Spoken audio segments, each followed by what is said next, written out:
തെരഞ്ഞെടുപ്പിനെ നേരിടാനുള്ള തന്ത്രങ്ങൾക്ക് രൂപം നൽകാനും സ്ഥാനാർത്ഥി നിർണയ മാനദണ്ഡങ്ങൾ രൂപീകരിക്കാനും കോൺഗ്രസ് നേതൃ ക്യാമ്പിന് ഇന്ന് സുൽത്താൻ ബത്തേരിയിൽ തുടക്കമാകും. ലക്ഷ്യ ലീഡർഷിപ്പ് സമ്മിറ്റ് എന്ന പേരിലാണ് ഇന്നും നാളെയുമായി ക്യാമ്പ് നടക്കുന്നത്. ബത്തേരി ലക്ഷ്യ 2026 പേരിൽ വിഷൻ ഡോക്യുമെന്റിന് രൂപം നൽകും. എംപിമാർ മത്സരിക്കുമോ എന്നതിൽ ഹൈക്കമാൻഡ് തീരുമാനമെടുക്കുമെന്ന് AP അനിൽകുമാർ മീഡിയ വണിനോട് പറഞ്ഞു.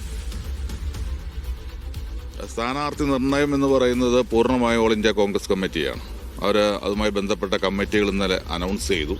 അപ്പോൾ പക്ഷേ ഞങ്ങൾ ഈ സന്ദർഭത്തിൽ ഓർക്കുകയാണ്, കഴിഞ്ഞ 2024 നടന്ന തദ്ദേശ സ്വയംഭരണ തെരഞ്ഞെടുപ്പിലാണ് ഇവിടെ താഴെത്തട്ടിലുള്ള വാർഡ് തലങ്ങളിൽ നിന്നായിരിക്കണം സ്ഥാനാർത്ഥികളെ നിർണ്ണയിക്കേണ്ടത് എന്ന് തീരുമാനമെടുത്തത്.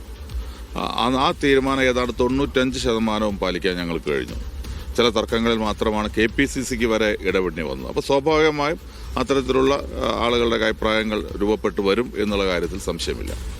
എംപിമാർ മത്സരിക്കുമോ ഇല്ലേ എന്നുള്ളൊരു സസ്പെൻസ് നിലനിൽക്കുന്നുണ്ട്. ആ കാര്യത്തിലേക്ക് ഒരു തീരുമാനം ഉണ്ടാവും. അത്തരം കാര്യങ്ങളിലൊന്നും കോൺഗ്രസിനെ സംബന്ധിച്ചിടത്തോളം ഒരു ആശങ്കയുമില്ല. ഇത് മാധ്യമങ്ങൾ ഉണ്ടാക്കുന്ന കുറേ കാര്യങ്ങളാണ്. ആര് തീരുമാനിക്കണം എന്നുള്ളത് AICCയുടെ ഇലക്ഷൻ കമ്മിറ്റി താഴെ വിടുന്ന പേര് നിർദ്ദേശിക്കുന്ന അനുസരിച്ച് അതുപോലെ AICC ആണ് ഫൈനലായിട്ട് പ്രഖ്യാപിക്കേണ്ടത്. അപ്പോൾ അതൊരു ചർച്ചയല്ല, മാധ്യമങ്ങൾ ഉണ്ടാക്കുന്ന ചർച്ചയ്ക്കപ്പുറത്ത് അത്തരം കാര്യങ്ങൾക്കൊന്നും ഒരു പ്രസക്തിയില്ല. അപ്പോൾ നേതൃ ക്യാമ്പ് നടക്കുന്ന വയനാട്ടിലേക്ക് തന്നെ പോകാം. വിവരങ്ങൾക്കായി മുഹമ്മദ് അസ്ലം ചേരുന്നുണ്ട് വയനാട്ടിൽ നിന്ന്. Aslam, good morning. അങ്ങനെ തദ്ദേശ തെരഞ്ഞെടുപ്പിൽ കോൺഗ്രസ് ഉണ്ടാക്കിയ UDF ഉണ്ടാക്കിയ ഒരു എഡ്ജ് നിലനിർത്തുക എന്നൊരു വലിയ വെല്ലുവിളി കൂടി നിയമസഭാ തെരഞ്ഞെടുപ്പുമായി ബന്ധപ്പെട്ടുണ്ട്. മാത്രമല്ല കോൺഗ്രസ് വളരെ പെട്ടെന്ന് അതിന്റെ ഒരുക്കങ്ങളിലേക്ക് കടന്നു എന്നുള്ളത് കൂടിയാണ്. അപ്പോൾ ഇന്നിപ്പോൾ നേതൃ ക്യാമ്പ് നടക്കുമ്പോൾ തെരഞ്ഞെടുപ്പുമായി ബന്ധപ്പെട്ട എന്തൊക്കെ കാര്യങ്ങളാണ് ചർച്ചയിൽ വരിക? ഏതൊക്കെ തീരുമാനങ്ങൾ പ്രതീക്ഷിക്കാം?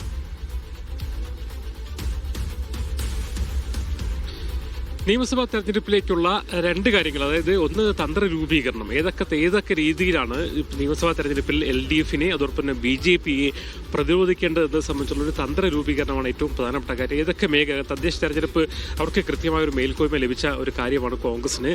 അതിൽ ഏതൊക്കെ ആ നയപരിപാടികൾക്കാണ് കൂടുതൽ ജനങ്ങളുടെ അംഗീകാരം ലഭിച്ചത്? സർക്കാരുമായി ബന്ധപ്പെട്ട് ഇനി ഒരു വളരെ കുറച്ച് സമയം മാത്രമേ 3 മാസം മതി. ഈ 3 മാസത്തെ കാലയളവിൽ സർക്കാരുമായി ബന്ധപ്പെട്ട് ഏതൊക്കെ വിഷയങ്ങൾ ഉയർത്തിയെടുക്കണം, ഏതൊക്കെ വിഷയങ്ങളിൽ ഊന്നി നിന്നുകൊണ്ടുള്ള ക്യാമ്പയിനുകളിലേക്ക് മുന്നോട്ട് പോകണം എന്നതാണ് തീരുമാനിക്കുന്ന ഒന്നാമത്തെ കാര്യം. രണ്ട്, ഓരോ മേഖലകൾ തിരിച്ച്, ഓരോ മലബാർ 3 തരത്തിലുള്ള മേഖല തിരിച്ചുള്ള പ്രത്യേക ചർച്ചകൾ ഇവിടെ നടക്കും. പരീക്ഷമായിരിക്കും ഒരു വിഷൻ 2026 എന്ന രീതിയിലേക്ക് ഒരു നയരൂപീകരണം നടക്കുക. അതിൽ ഏതൊക്കെ കാര്യങ്ങൾ ശ്രദ്ധിക്കുന്നതിനെ കുറിച്ചുള്ള വളരെ വിശദമായ ചർച്ച നടക്കും. മറ്റൊന്ന്, സ്ഥാനാർത്ഥി നിർണ്ണയം എന്ന് പറയുന്നത് KPC വർക്കിംഗ് പ്രസിഡന്റ് പറഞ്ഞു കൊടുത്തതിന് അത് ഹൈക്കമാൻഡ് ഏറ്റവും അവസാനം തീരുമാനമെടുക്കുക. അതേസമയം ഇക്കാര്യത്തിൽ ചില മാനദണ്ഡങ്ങൾക്ക് രൂപം നൽകാൻ സാധ്യതയുണ്ട്. MPമാർ മത്സരിക്കണമെന്ന അഭിപ്രായം MPമാർക്ക് പലർക്കും ഉണ്ട്, പൊതുവെ പലരും ഉയർത്തുന്നുണ്ട്. അതേസമയം അത് എത്രത്തോളം എല്ലാവരും MPമാർ ഒരാൾ മത്സരിക്കാൻ തീരുമാനിച്ച് എത്രത്തോളം MPമാർ മത്സരിക്കേണ്ടി വരും, അങ്ങനെ MPമാർ ഉൾപ്പെടെയുള്ള ആൾക്കാർ വരികയാണെങ്കിൽ സ്വാഭാവികമായിട്ടും പ്രചരണത്തിന്റെ ചുമതല ഉൾപ്പെടെ ആർക്ക് നൽകുന്നുള്ള പ്രശ്നങ്ങളൊക്കെ നിലനിൽക്കുന്നു. അപ്പോൾ ആ കാര്യത്തിലേക്ക് ഒരു പൊതുവായൊരു ധാരണ, മത്സരിക്കണോ വേണ്ടയോ എന്ന കാര്യത്തിലേക്ക് ഒരു ധാരണ രൂപപ്പെടാനുള്ള സാധ്യതയുണ്ട് എന്നുള്ളതാണ് ഏറ്റവും പ്രധാനപ്പെട്ട കാര്യം. 2 ദിവസമായിട്ടാണ് സുൽത്താൻ ബത്തേരിയിൽ സപ്ത റിസോർട്ടിൽ ഒരു പരിപാടി നടക്കുന്നത്. അതിൽ ആദ്യഘട്ടത്തിൽ ജില്ലാ തലത്തിലുള്ള അവലോകനം നടക്കും, പിന്നെ മേഖലാ തലത്തിലെ അവലോകനം നടക്കും, പിന്നെ സ്വീകരിക്കേണ്ട നയപരിപാടികളെ കുറിച്ചും തന്ത്രങ്ങളെ കുറിച്ചുള്ള കാര്യങ്ങൾ നടക്കും. ഈ അർത്ഥത്തിൽ മുന്നോട്ട് പോയി ഇക്കാര്യത്തിൽ ഒരു ചർച്ചകളിലേക്ക് വരുമെന്നാണ് നമുക്ക് മനസ്സിലാക്കാൻ കഴിയുന്ന. പല നേതാക്കളും ഇവിടെ എത്തിച്ചേർന്നിട്ടുണ്ട്. പിന്നെ നമുക്ക് അനിൽ അക്കര നമ്മോടൊപ്പം ഉണ്ട്. ലക്ഷ്യ ക്യാമ്പിലൂടെ തദ്ദേശ ഇലക്ഷന് പിന്നാലെ നിയമസഭ കൂടി പിടിക്കാനാണോ ശരിക്കും? കഴിഞ്ഞ സപ്താഹമാണല്ലോ 2025 ക്യാമ്പ് കഴിഞ്ഞത്.